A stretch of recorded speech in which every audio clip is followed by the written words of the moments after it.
Hello student, welcome to Galaxy coaching बढ़िया। आइए हम लोग 11th क्लास का फिजिक्स पढ़ेंगे, चैप्टर 2।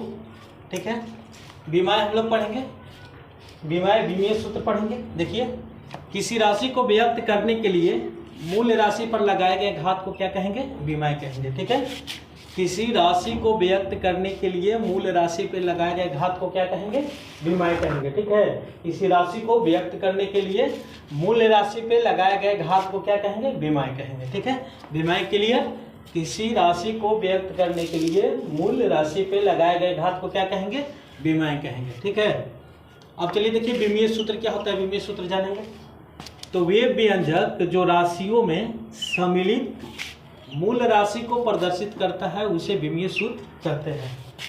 वे व्यंजक जो राशियों में सम्मिलित मूल राशि को प्रदर्शित करता है उसे क्या कहते हैं? विमीय सूत्र कहते हैं। ठीक है, वे व्यंजक जो राशियों में सम्मिलित मूल राशि को प्रदर्शित करता है उसे विमीय सूत्र कहते हैं। ठीक है, अब आइए हम लोग सीखेंगे विमीय सूत्र को लिखना। विमीय सूत्र कैसे लिखा जाता है उसको सीखेंगे।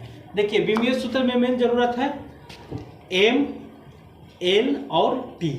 एम, एल और टी, इसके सहायता से हम लोग विमीय सूत्र लिखते हैं। ठीक है, एम फॉर मास यानी द्रव्यमान, ठीक है, एल फॉर लेंथ यानी लंबाई, टी फॉर टाइम यानी समय। ठीक है, तो एम, एल और टी के सहायता से हम लोग क्या करेंगे? विमीय सूत्र को लिखेंगे, विमीय सूत्र को लिखते हैं। ठीक है, जैसे अब हमको विमीय सूत्र, देखिए लंबाई का विमीय सूत्र लिखना है। लंबाई का विमीय सूत्र क्या हो जाएगा? तो देखिए लंबाई में क्या, लंबाई सिर्फ लेंथ ना होगा, एम तो कुछ इसका काम नहीं है, लंबाई में एम का कोई काम नहीं है, मास का कोई काम नहीं है, तो इसका पावर 0 हो जाएगा। एम का पावर क्या हो जाएगा? 0। अब यहाँ देखिए एल है, एल है तो एल यानी लेंथ, लंबाई, लंबाई में लेंथ है। ठीक है, तो एल एक ठो है तो एल का पावर 1 यहाँ पे लिखे चाहे ना लिखे बात बराबर है। अब चलिए देखिए, टी का कोई मतलब नहीं है, लंबाई में टी का कोई मतलब नहीं है, तो टी का पावर क्या हो जाएगा? 0। इसको ब्रैकेट में बंद रखेंगे, ब्रैकेट में बंद रखेंगे। ये मेरा हो गया लंबाई का विमीय सूत्र। लंबाई का विमीय सूत्र क्या हो गया? m0 l t0। ठीक है, अब चलिए देखिए समय का विमीय सूत्र, समय यानी टाइम, t। ठीक है, तो सिर्फ इसमें t को लेना देना है, m का कुछ लेना देना नहीं है, m का पावर 0, l का कुछ लेना देना नहीं है तो l का पावर 0, सिर्फ t का काम है, तो t का पावर क्या हो जाएगा? समय यानी t एक ठो रहेगा, t के ठो रहेगा एक ठो, t का पावर 1, तो 1 लिखे चाहे ना लिखे बात बराबर है। अब चलिए देखिए द्रव्यमान का, द्रव्यमान का क्या हो जाएगा? द्रव्यमान में सिर्फ m यानी मास इसका यूज है। ठीक है, द्रव्यमान यानी मास, l का कोई लेना देना नहीं है, t का कोई लेना देना नहीं है। ठीक है, तो m का पावर 1 लिखे चाहे ना लिखे कोई मतलब नहीं है। ठीक है, l का कुछ लेना देना नहीं है तो इसका पावर 0 हो गया, t का कुछ लेना देना नहीं है तो इसका पावर हो गया 0। ठीक है, अब चलिए आइए क्षेत्रफल, क्षेत्रफल m l स्क्वायर t का पावर 0। देखिए यहाँ पे l स्क्वायर कैसे हो गया? m का पावर 0 हो जाएगा, क्षेत्रफल में m का कुछ लेना देना नहीं है तो m का पावर 0 हो गया। l स्क्वायर कैसे हो गया? जैसे m का क्षेत्रफल का मतलब, क्षेत्रफल का क्या होता है? मात्रक होता है, हम लोग लिखते हैं ना मीटर स्क्वायर, मीटर स्क्वायर। ठीक है, यानी मीटर स्क्वायर किसका मात्रक है? लंबाई का मात्रक है। ठीक है, तो लंबाई के को शामिल है इसमें? 2 को, यानी l का पावर कितना है? 2, तो इसलिए l का पावर 2 लिख दिए। m का कुछ लेना देना नहीं था क्षेत्रफल से, तो m का पावर 0, l का पावर क्या हो जाएगा? 2, और t का पावर क्या हो जाएगा? 0, क्योंकि t से कुछ लेना देना नहीं है क्षेत्रफल का। अब चलिए देखिए आयतन, अगर हम लोग आयतन के मात्रक लिखते हैं तो मीटर क्यूब लिखते हैं, मीटर क्यूब लिखते हैं ना, तो मीटर किसका मात्रक है? एल का, यानी लेंथ का, एल क्यूब। ठीक है, तो एल क्यूब हो जाएगा यहाँ पे।